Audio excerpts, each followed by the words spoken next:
Welcome back friend. Today we are discuss about mass spectrometry. तो सबसे पहले बात करेंगे मास स्पेक्ट्रोमेट्री क्या है। तो मास स्पेक्ट्रोमेट्री एक ऐसी टेक्निक है जिसका यूज करके हम मॉलिक्यूल का, अननोन मॉलिक्यूल का जो मॉलिक्यूलर वेट है वो हम निकाल सकते हैं। उसके बाद में ये जो टेक्निक है वो हम सबसे लास्ट में यूज करते हैं। इसका मतलब क्या है, UV spectroscopy, mass spectroscopy, IR spectroscopy, इन सारी स्पेक्ट्रोस्कोपी का यूज करने के बाद लास्ट में हम इस मास स्पेक्ट्रोमेट्री का यूज करते हैं to know the final structure of unknown molecule. मतलब लास्ट में हम उस अननोन मॉलिक्यूल का मॉलिक्यूलर वेट निकालते हैं और वेट निकालने के बाद कंफर्म हो जाता है, मतलब वो मॉलिक्यूल पूरी तरीके से आइडेंटिफाइड हो जाता है कि वो मॉलिक्यूल, सपोज अगर हमें नहीं पता वो अननोन मॉलिक्यूल कौन सा है, सपोज एसिटाल्डिहाइड है, तो फाइनली कंफर्म हो गया कि वो जो मॉलिक्यूल है वो एसिटाल्डिहाइड है। ठीक है, तो लास्ट में हम इसे यूज करते हैं। उसके बाद में हम बढ़ते हैं अब आगे। तो इस स्पेक्ट्रोमेट्री में होता क्या है, तो इस स्पेक्ट्रोमेट्री में क्या होता है, मॉलिक्यूल जो है, इस मॉलिक्यूल के ऊपर हम डालते हैं इलेक्ट्रॉन बीम। यहाँ पर कोई भी लाइट नहीं यूज करते, हम इलेक्ट्रॉन बीम मॉलिक्यूल के ऊपर डालते हैं। उसके बाद में ये मॉलिक्यूल कन्वर्ट हो जाता है मॉलिक्यूलर आयन में, और उसके बाद में ये जो मॉलिक्यूलर आयन है ये फर्दर फ्रैगमेंटेशन में जाता है। वही मैंने नीचे भी रिप्रेजेंट किया है। तो कंसिडर कीजिए एक मॉलिक्यूल है, इस मॉलिक्यूल के ऊपर मैंने डाली इलेक्ट्रॉन बीम। तो इलेक्ट्रॉन बीम जो है ना, इसके एनर्जी आयनाइजेशन एनर्जी से ज्यादा होती है। अब आयनाइजेशन एनर्जी मतलब क्या, इसका मतलब energy require for removal of electron. तो इससे ज्यादा एनर्जी इस इलेक्ट्रॉन बीम की है। इसका मतलब जैसे ही इलेक्ट्रॉन बीम मॉलिक्यूल के ऊपर फॉल होगी तो मॉलिक्यूल कन्वर्ट हो जाएगा मॉलिक्यूलर आयन में, और उसके बाद में ये जो मॉलिक्यूलर आयन है ये जाएगा फ्रैगमेंटेशन में, और इससे M1 plus M2 plus M3 plus ऐसे बहुत सारे फ्रैगमेंटेड आयंस फॉर्म होंगे। और कुछ मॉलिक्यूल एज इट इज भी रहेंगे, मतलब कुछ मॉलिक्यूल ना फ्रैगमेंटेशन में जाएंगे ना उससे आयंस फॉर्म होंगे ही नहीं। ठीक है, तो ऐसे भी कुछ मॉलिक्यूल होंगे, और वो मॉलिक्यूल जो मास स्पेक्ट्रोमीटर है वो डिटेक्ट नहीं करता है। इसका मतलब, अब सबसे पहले मास स्पेक्ट्रोमीटर क्या, तो मास स्पेक्ट्रोमीटर हमने कहा कि mass spectroscopy is a technique. अब इस टेक्निक को परफॉर्म करने के लिए जो डिवाइस लगता है उसे हम कहते हैं मास स्पेक्ट्रोमीटर। ठीक है, अब बढ़ते हैं हम आगे, और इन्हीं फ्रैगमेंटेड आयन की बेसिस पे हम मॉलिक्यूल का, अननोन मॉलिक्यूल का जो मॉलिक्यूलर वेट है वो हम डिटरमाइन करते हैं। ठीक है, अब बढ़ते हैं आगे। तो अब यही हम सब समझते हैं विथ एग्जाम्पल। तो एग्जाम्पल के लिए हम लेते हैं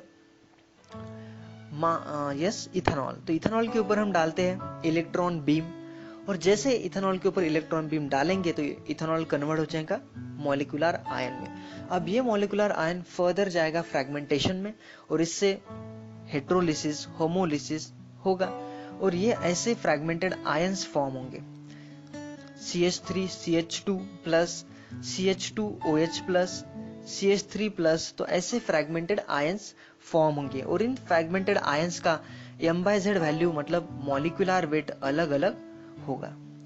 और उसके बाद में ये जो फ्रैगमेंटेड आयंस है ना, ये फ्रैगमेंटेड आयंस मैग्नेटिक फील्ड से पास होकर ये जाते हैं डिटेक्टर के ऊपर।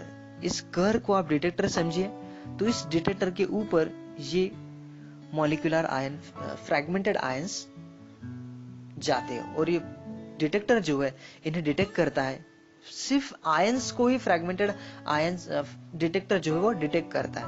और उसके बाद में कंप्यूटर के ऊपर हमें कुछ इस तरीके से ग्राफ मिलता है। तो ग्राफ जो है वो रिलेटिव अबंडेंस वेसेज M/Z मिलता है। ठीक है, अब हमें पता होना चाहिए रिलेटिव अबंडेंस मतलब क्या, अबंडेंस। ठीक है, तो इसका मतलब के लिए हम जाते हैं फिर से एग्जांपल की तरफ। तो यहाँ पर इस फ्रैगमेंटेड आयन, ये जो फ्रैगमेंटेड आयन है, ये जो फ्रैगमेंटेड आयन है, ये जो फ्रैगमेंटेड आयंस है, कंसिडर कीजिए ये जो फ्रैगमेंटेड आयन है पहला, तो ये फॉर्म हुए 10। उसके बाद में ये फ्रैगमेंटेड आयन सपोज 5 फॉर्म हुए, और ये फ्रैगमेंटेड आयन हुए 3 फॉर्म हुए। तो ये 10 फॉर्म हुए, ये 5 फॉर्म हुए, और ये 3 फॉर्म हुए। इसे हम कहते हैं रिलेटिव अबंडेंस। कितने फ्रैगमेंटेड आयंस कितने नंबर में फॉर्म हुए, कितने अबंडेंस में फॉर्म हुए, उसे हम कहते हैं रिलेटिव अबंडेंस। और जितना इनका नंबर ज्यादा होगा उतना बड़ा इनका पिक होगा। फॉर एग्जाम्पल अभी अगर पहले फ्रैगमेंटेड आयन की बात करें तो इसका नंबर 10 है, ये 10 नंबर में फॉर्म हुए, ऐसे 10 फ्रैगमेंटेड आयंस फॉर्म हुए। अब आप देखिए यहाँ पर CH2OH+, तो मैंने आपको वो एग्जाम्पल के लिए बताया, लेकिन यहाँ पर कौन से मॉलिक्यूल सबसे ज्यादा फॉर्म हुए, तो CH2OH जो है वो सबसे ज्यादा है। ये जो CH2OH है ये सबसे ज्यादा फॉर्म हुआ।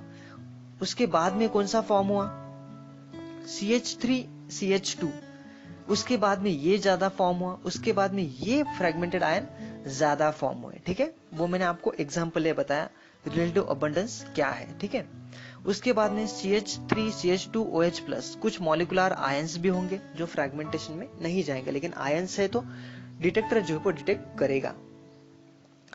उसका बहुत ही छोटा पिक आया है, जहां पर बेस पिक आया है उसे, मतलब ये जो फ्रेगमेंटेड आयन से सबसे ज्यादा फॉर्म हुए हैं, उसे हम, इसका जो पिक आता है उसे हम बेस पिक कहते हैं। उसकी इंटेंसिटी 100% होती है as compare to others peak. ठीक है, तो ये है हमारा स्पेक्ट्रम, मास स्पेक्ट्रम। ठीक है, अब बढ़ते हैं आगे। तो ये पूरा जो है मास स्पेक्ट्रोमेट्री का बेसिक है, उसका मैकेनिज्म है। अब बढ़ते हैं आगे। अब यहाँ पर बस लास्ट में आपको एक ही पढ़ना है मास स्पेक्ट्रोमेट्री में, रूल्स ऑफ फ्रैगमेंटेशन सबसे ज्यादा इंपॉर्टेंट है कि फ्रैगमेंटेशन कैसे होता है, एक्चुअली कहाँ से करना चाहिए। तो इससे हम कुछ रूल्स है उसे हमें पढ़ना है। तो सबसे पहला रूल्स है fragmentation adjacent to the branch. तो फ्रैगमेंटेशन जो होता है वो ब्रांच पॉइंट पे होता है। जैसे 2 मिथिल पेंटेन की अगर बात करें तो यहाँ पर जहां पर मिथिल ग्रुप अटैच होगा वहां से फ्रैगमेंटेशन स्टार्ट होगा। और जो लॉस ऑफ CH3 मॉलिक्यूल से, CH3H+, CH3 मॉलिक्यूल से ये ज्यादा होंगे एज कंपेयर टू CH2H+, कम होंगे। ठीक है, अब बढ़ते हैं आगे। अब आगे है लॉस ऑफ स्मॉल मॉलिक्यूल्स। तो small molecules like water, CO2, CO, ऐसे मॉलिक्यूल्स ज्यादा फॉर्म, ऐसे मॉलिक्यूल जो है वो लॉस हो जाते हैं। फॉर एग्जांपल अगर हमने इथेनॉल लिया एज अ सैंपल तो वहां पर वाटर मॉलिक्यूल लॉस होता है और इसका पिक जो है बहुत ही 18 मास यूनिट पे आता है और ये बहुत ही छोटा होता है, इसलिए हम इसे निग्लेक्ट कर सकते हैं। ठीक है, तो ऐसे मॉलिक्यूल लॉस हो जाते हैं और वैसे भी इन्हें डिटेक्टर डिटेक्ट नहीं करता है। अब बढ़ते हैं आगे। अब थर्ड रूल है फ्रैगमेंटेशन का, elimination via multiple sigma bond rupture. तो यहाँ पर सिग्मा बॉन्ड रप्चर होता है और CO, C double bond C, ऐसे कुछ मॉलिक्यूल लॉस होते हैं। ठीक है, अब इस एलिमिनेशन के लिए 2 रूल्स इन्वॉल्व है या 2 मेथड इन्वॉल्व है। वन है रेट्रोडायर अल्डर फ्रैगमेंटेशन और दूसरा है मैक-लैफर्टी फ्रैगमेंटेशन। तो सबसे पहले रेट्रोडायल फ्रैगमेंटेशन। तो ये फ्रैगमेंटेशन ऐसे कंपाउंड में होता है 6 मेंबर साइक्लिक अल्कीन में होता है। ठीक है, फॉर एग्जांपल ये 6 मेंबर साइक्लोहेक्सीन है, तो इसके ऊपर जब इलेक्ट्रॉन बीम हम डालेंगे तो ये कन्वर्ट हो जाएगा मॉलिक्यूलर आयन में और उसके बाद में फ्रैगमेंटेशन में जाएगा और हमें एक फ्रैगमेंट मिलेगा, फ्रैगमेंटेड आयन। उसका जो मॉलिक्यूलर ऑर्बिटल 54 है और ये जो है अल्कीन ये लॉस होगा, C double bond CH2 double bond CH2 ये लॉस होगा। उसके बाद में है लास्ट मैक-लैफर्टी फ्रैगमेंटेशन। अब मैक-लैफर्टी फ्रैगमेंटेशन जो है तो ये कंपाउंड कौनते कंपाउंड शो करते हैं, अल्कीन, अल्काइन, कार्बोनिल ग्रुप जिसमें है ऐसे कंपाउंड शो करते हैं। फॉर एग्जांपल अगर इस एग्जांपल की बात करें तो इस एग्जांपल में कार्बोनिल ग्रुप है। तो यहाँ पर कैसे फ्रैगमेंटेशन होता है, तो सबसे पहले इलेक्ट्रॉन बीम हम इस मॉलिक्यूल के ऊपर डालते हैं और ये कन्वर्ट हो जाता है मॉलिक्यूलर आयन में। उसके बाद में अब ये जो हाइड्रोजन है, ये जो कार्बन है कार्बोनिल ग्रुप के साइड वाला, तो उसे हम अल्फा कार्बन कहते हैं।